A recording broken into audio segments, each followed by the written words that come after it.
What's up? Part two of the video I made earlier. This your boy Will from Dell Management. Okay, employer made a comment about on the job too long, making him look bad. And I tried to explain to him, it's hard going behind someone else's work in mud. I didn't install the frame or the drywall. I would have done it a lot different. So the way they do it, they just throw the drywall up. They don't care. They not mud and they don't care. That's my problem once it goes up. Because this is not installed right. Even though I'm going to do whatever I can as possible to make this look good, it's going to be areas that I'm not going to be able to make look good. So that's going to make you look bad. Not because the job is taking too long. And by the way, I'm supposed to be done with this job by now. Yes, I do know. But got extremely sick Friday night. And if anybody know me, I really don't get sick like that. I might get a sinus infection or a little punk ass cold, but I barely catch the flu and I barely get sick. I barely catch anything. But Friday, did a DoorDash, Captain J's. I say about 7 o'clock. Went to my part-time job and I say about damn near exactly 10 o'clock, I start getting cold. Okay, no problem. I work in a fucking cooler. It's supposed to be cold. Okay, little after that, I start getting chilled. Okay, you know what? Let me go grab a long sleeve since I got shorts and a short sleeve shirt on. By the way, it was hot as hell outside. That's why I had that on. And it was still hot at 10 something that night when I left. But even with the long sleeve shirt on and I didn't go back in the cooler,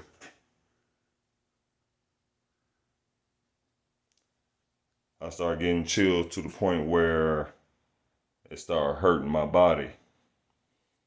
It took me a minute to get up and get out of there to get to my car. But then once I got in the car, I couldn't even pull out the parking lot. I was in there for maybe, 30, 45 minutes. Dizzy, hot, cold, dizzy. Want to throw up, want to pass out. Okay, now I got to make it fucking home. So my job is probably 5 minutes away from my house. It took me 15 minutes to get home because I did have to pull over and sit for a second because it felt like I was about to pass out when I was driving. I get home. I actually stayed in the car for almost an hour, shaking and sweating to the point where it felt like I was having seizures.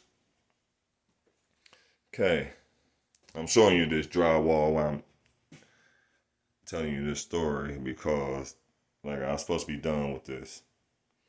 So I finally be able to get out the car and get in the house. My wife asked me if everything is all right. I tell her no, which I damn sure know she didn't expect to hear that. So she asked that I want to go to the hospital or call an ambulance. I said not yet. So basically I got cold again. And the chills started back to the point where it was hurting my chest, hurting my body, and felt like seizures, but I'm able to talk and, no problems, none of that. I don't have seizures, but I didn't help people that had seizures, especially within the last couple of weeks. Young lady had a seizure about a couple of weeks ago. I had to help her out. She had damn near 15 fucking seizures in a row before the ambulance got there. So that's how bad I was shaking, like she was. What ended up happening, my fucking dog came in the house and jumped on me.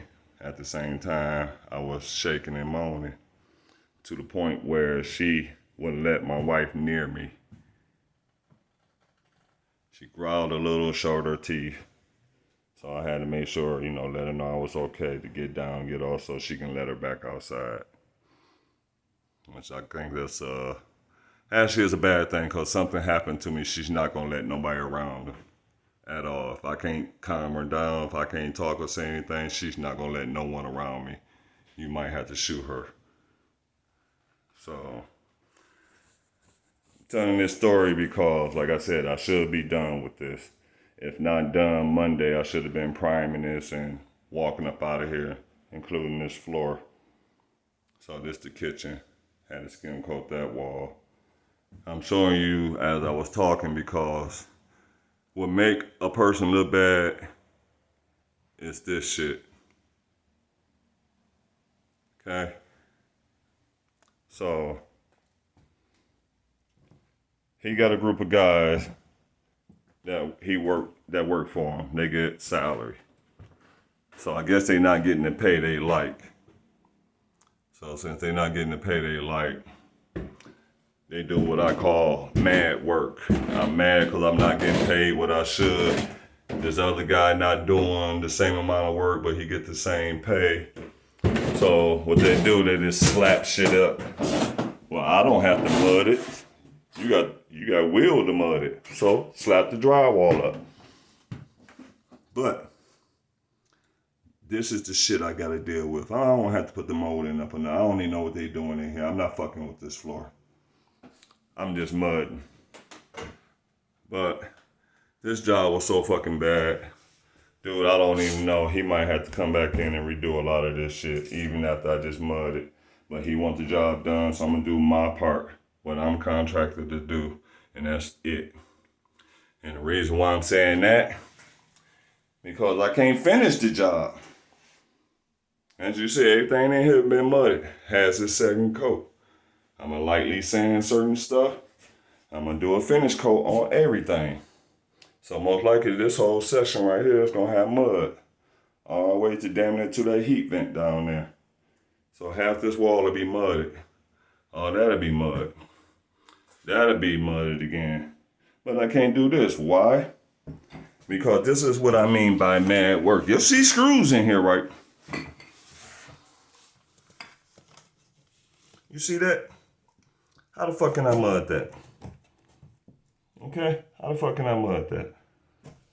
I can't mud that. Why? Because it ain't shit back there.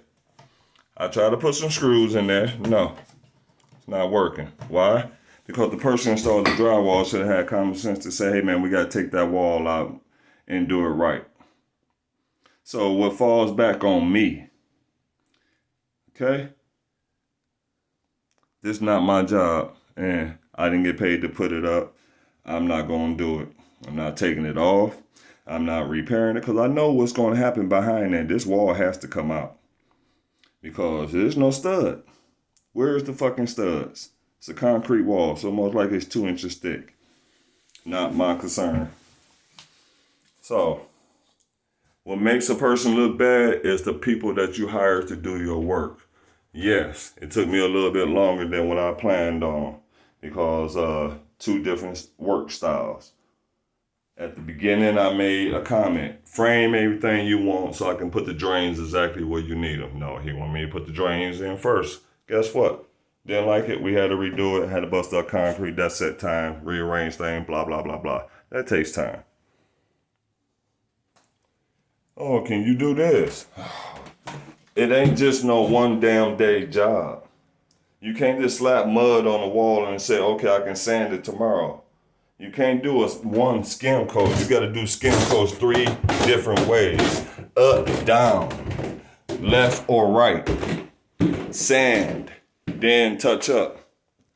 They tore this corner out. Okay, let me show you this corner. I got a corner bead in there. But I also had to put a layer of mud in there and tape it with some heavy duty tape. Because they didn't want to put the drywall back where on. Why is this not filled in? I just shoved that piece of plastic in there so I can get something to stay in there so I don't have to pack it with a whole bunch of fucking mud. So, I'm going to take a few pictures of some shit and send it to the customer, contractor, whoever the fuck.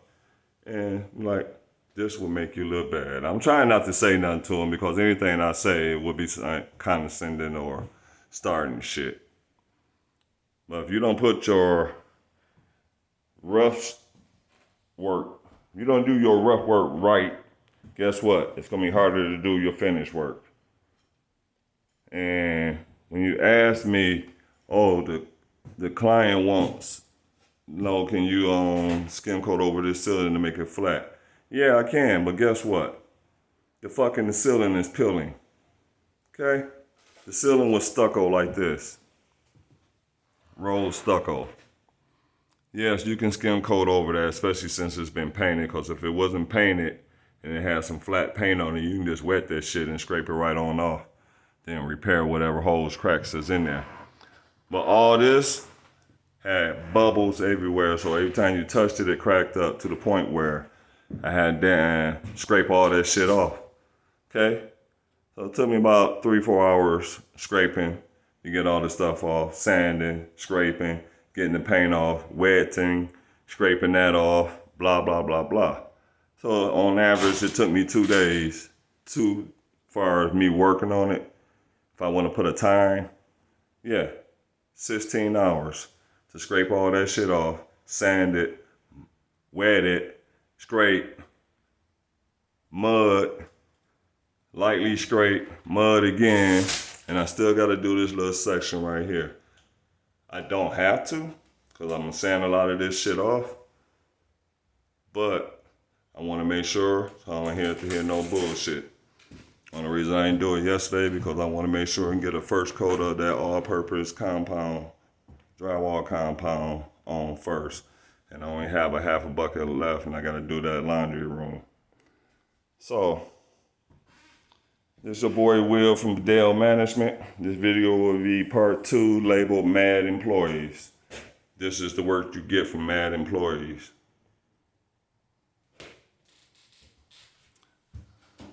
You look and wondering, well, that looks okay. No, it's not okay. That seam right there is going to crack.